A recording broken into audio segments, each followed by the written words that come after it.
Hello दोस्तों, उम्मीद है आप खैरियत से होंगे। आज मैं तारे अनकबूत की एपिसोड 2 लेकर हाजिर हूँ। ये कराची का गुंजान आबाद इलाका था। गाड़ियों और ठेले वालों का शोर हवा के दोष पर घरों तक सुनाई देता था।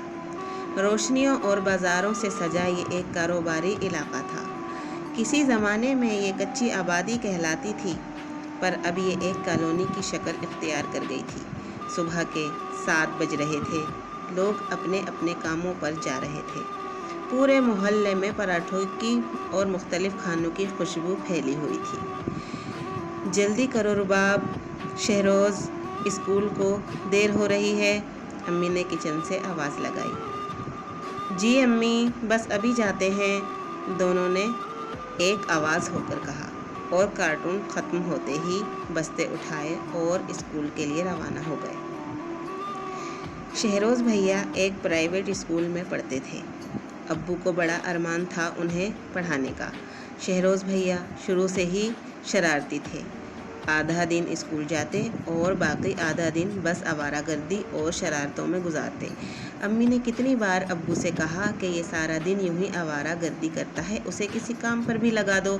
उस पर अब्बू कहते, अरे नहीं भाई, मेरा लाडला बेटा है, सिर्फ पढ़ेगा लिखेगा बड़ा आदमी बनेगा, उसे अभी कहाँ से काम पर लगा दूँ। अम्मी की फ़िक्र गलत नहीं थी। बुरे दोस्तों की सोहबत उसे बिगाड़ सकती थी, मगर अब्बू इस बात को समझ नहीं रहे थे। अब्बू का अपना भी एक अलग ही मिजाज था। बहुत गुस्सीले मिजाज के थे। मारपीट और गालम गलोच भी कर जाते थे। फिर एक बार गुस्सा आ जाए तो उतरता ही ना था। सालन में नमक मिर्च तेज़ हो जाए तो प्लेटें उठाकर ज़मीन पर दे मारते। अब्बू के इसी मिजाज की वजह से अक्सर घर का माहौल ख़राब हो जाता था और रुबा को ये सब अच्छा ना लगता। इससे छोटे बहन भाई भी सहम जाते। वो एक सरकारी स्कूल में पढ़ती थी। उसे पढ़ने का बहुत शौक़ था। स्कूल की किताबों के अलावा भी उसके पास ढेरों रिसाले, नॉवेल और डाइजेस्ट थे। स्कूल से आते ही दोनों बहन भाई भूख भूख का शोर मचाते। स्कूल से पैदल चलकर आते आते भूख मज़ीद भड़क जाती। अम्मी, बहुत भूख लग रही है, जल्दी खाना दो। अम्मी जल्दी से थके हारे बच्चों को खाना देती। खाना खिलाकर बर्तन उठाते हुए कहती, चलो अब सो जाना आराम से, बाहर बहुत तेज़ धूप है, बिल्कुल भी बाहर निकलने की ज़रूरत नहीं। अम्मी तो ये कहकर सो जाती और शहरोज़ रुबाब को उकसाता, चलो बाहर चलते हैं। नहीं भाई, अम्मी ने मना किया है, मार पड़ेगी, खुद भी पिटोगे और मुझे भी पिटवाओगे। अरे भाई, जब तक अम्मी उठेंगी हम आ जाएंगे, उनको पता भी नहीं चलेगा। अरे चलो भी अब। शहरोज़ ने हाथ पकड़ा और घसीट कर बहला फुसलाकर उसे साथ ले जाता। फिर इस भरी दोपहर में सोए हुए लोगों के घरों की घंटियां बजाकर भाग जाते और दूर जाकर खिलखिलाकर हंसते। पत्थर मारकर आम तोड़ते, डमडम की बाड़ पर मंडलाती तितलियों को पकड़ते, उनके रंग बरंगे परों को देखते और खुश होते। किराए की साइकिल लेकर घंटों सड़कों पर दौड़ाए रखना हर रोज़ का यही मशगला था। और जब तक खेल कूद कर घर वापसी होती, अम्मी जाग चुकी होती थी। फिर दोनों की खूब पिटाई होती और फिर वो रो धोकर अपनी कहानियों की दुनिया में गुम हो जाती।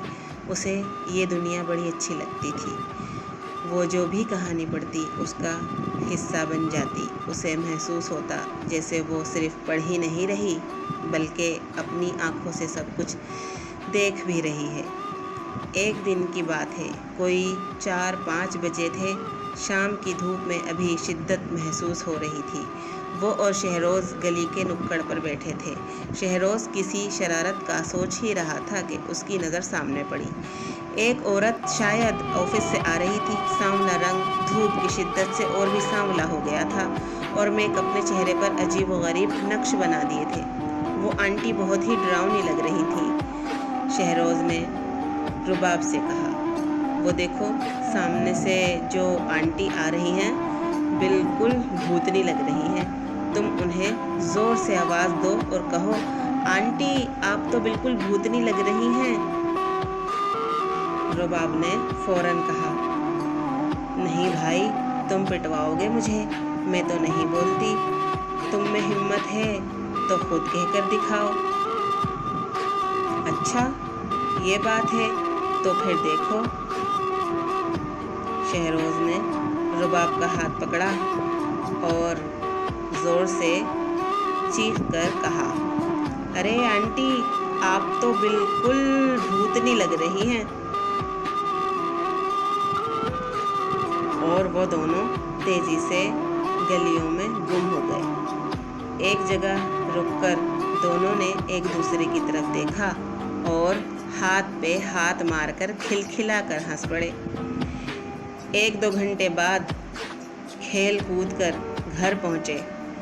دروازے سے اندر داخل ہوتے ہی دونوں ٹھٹک کر رک گئے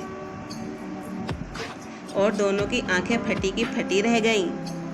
اس کہانی کے سنسنی خیز واقعات جاننے کے لیے چینل سبسکرائب کریں تاکہ ہر آنے والی ویڈیو آپ تک بر وقت پہنچ سکے۔ لائک اور کمنٹ ضرور کیجیے گا۔ شکریہ۔